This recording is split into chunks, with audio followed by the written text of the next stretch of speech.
விடமாட்டேன் விடமாட்டேன்.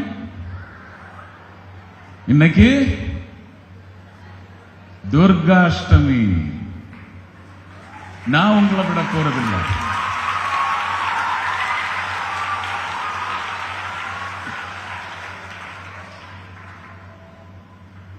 Now we are going to really engage in some fun, which is your right and which I don't have the right to deny. എന്തൊക്കെയാണ് വിശേഷങ്ങൾ മക്കളെ? സുഖം ആണോ? കോഴിക്കോട് ബീച്ചിനെ പറ്റി ഇവിടെ നിങ്ങളുടെ MLA സൂചിപ്പിച്ചിരുന്നു. ബീച്ചിൽ അങ്ങനെ ഒരു അവസ്ഥയുണ്ടെങ്കിൽ എനിക്ക് എൻ്റെ മറ്റൊരു വകുപ്പായ ടൂറിസം വകുപ്പിൽ മുഴുപ്പിലങ്ങാട് ബീച്ച് എന്ന് പറയുന്നത് ഒരു പ്രൈം സ്പോട്ടായിട്ട് പിക്ക് ചെയ്യാനായിട്ട് എൻ്റെ മുന്നിൽ എത്തിയിട്ടുണ്ട്. അവിടുത്തെ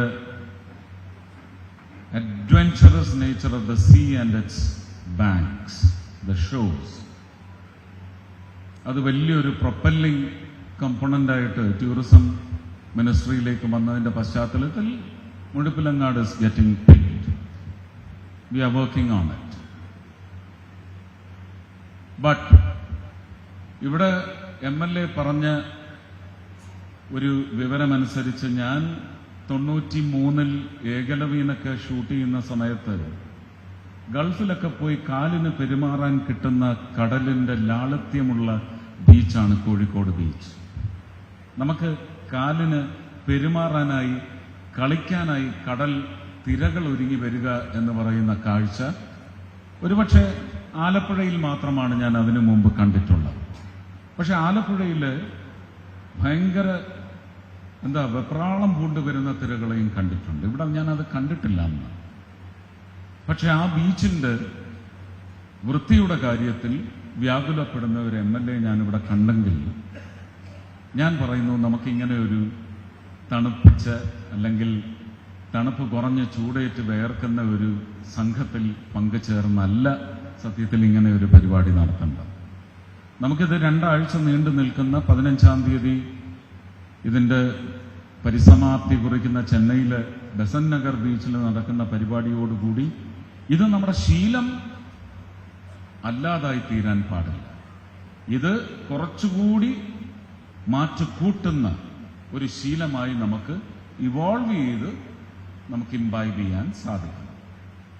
അതിന്റെ പശ്ചാത്തലത്തിൽ പ്രധാനമന്ത്രി ഈ ഒരു 2 ആഴ്ച ആഘോഷിക്കാൻ പറഞ്ഞെങ്കിൽ തിരിച്ച് അദ്ദേഹത്തിനുള്ള സമർപ്പണമായി അദ്ദേഹം വേറൊരു ദിശയിലേക്ക് കൊണ്ടുപോയിക്കൊണ്ടിരിക്കുന്ന ഈ രാജ്യത്തിന്റെ സംഭാവനയിലേക്ക് നമുക്ക് തിരിച്ചൊരു സമർപ്പണം നടത്താൻ കഴിയുമെങ്കിൽ നമ്മൾ 365 ദിവസവും സ്വച്ഛതാ പക്വാട എന്ന് പറയുന്നത് നമ്മുടെ ജീവിതത്തിന്റെ ശീലമാക്കി മാറ്റണേ എന്നാണ് എനിക്ക് നിങ്ങളോട് അഭ്യർത്ഥിക്കാനുള്ളത്. ഞാൻ പറയുന്നത് മലയാളം നിങ്ങൾക്ക് മനസ്സിലാവുന്നില്ല, ഇംഗ്ലീഷ് മതിയാ?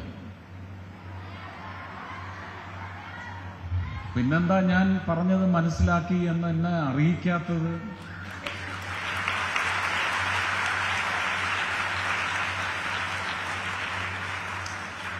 അതൊന്ന് ഇൻസ്റ്റിഗേറ്റ് ചെയ്യാൻ, ഒന്നിങ്ങനെ ഒന്ന് ചൊടിപ്പിക്കാനായിട്ട് ഞാൻ ഒരു പദ്ധതി പറയട്ടെ.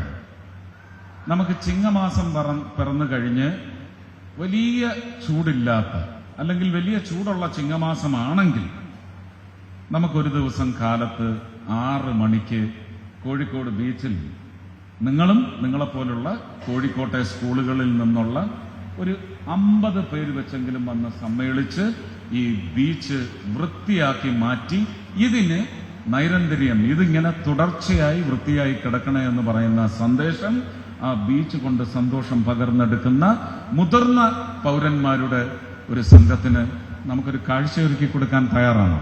ഞാൻ വരും.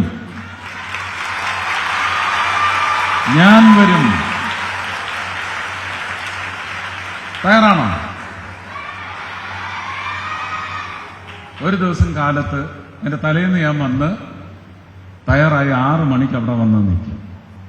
കോഴിക്കോട്ടെ വിദ്യാലയങ്ങളുടെ എല്ലാം നേതാക്കന്മാർ അവിടുത്തെ പ്രിൻസിപ്പാളോ സ്കൂൾ മാനേജറോ അല്ലെങ്കിൽ കളക്ടറുടെ അധീനതയിലുള്ള സ്കൂളുകളിൽ ഇതിൻ്റെ ഒരു സന്ദേശം അയച്ച് അങ്ങനെ നമുക്ക് കടലിൻ്റെ കര നിറച്ച് നിന്ന് ഒരാളൊന്ന് കുനിഞ്ഞെടുത്താൽ വൃത്തിയാവുന്ന തരത്തിലുള്ള ഒരു പ്രവർത്തനത്തിൽ ഏർപ്പെട്ടാൽ വലിയ സന്ദേശമായിരിക്കും അത് ലോകത്തിന്. അല്ലാതെ അവിടെ നടക്കുന്നതെല്ലാം അങ്ങോട്ടും ഇങ്ങോട്ടും പഴിചാരാനും കുറ്റം പറയാനും ഇല്ലായ്മ ചെയ്യാനുമുള്ള കൺവെൻഷനുകളും സമ്മേളനങ്ങളും മാത്രമാണ് അവിടെ നടക്കുന്നത്. നമുക്ക് ഒരു ട്രാൻസ്ഫോർമേഷൻ നമ്മൾ ഉദ്ദേശിക്കുന്നുണ്ടെങ്കിൽ ആ ട്രാൻസ്ഫോർമേഷൻ നിങ്ങളുടെ ജീവിതത്തിൽ തന്നെ പുതിയ ഒരു മൈൽ സ്റ്റോൺ ആണ് തുടങ്ങി വയ്ക്കാൻ ഒരവസരം, ഒരു മുഹൂർത്തം ഒരുക്കി തരുന്നതെങ്കിൽ തയ്യാറാണോ? Then I am there with you. Okay? അപ്പൊ പറഞ്ഞ് അവസാനിപ്പിക്കുന്നു. ആ കാര്യത്തിലും நான் உங்களை எல்லாம் விடமாட்டேன். Thank you, lots of love. Thank you very much, and thank you all others.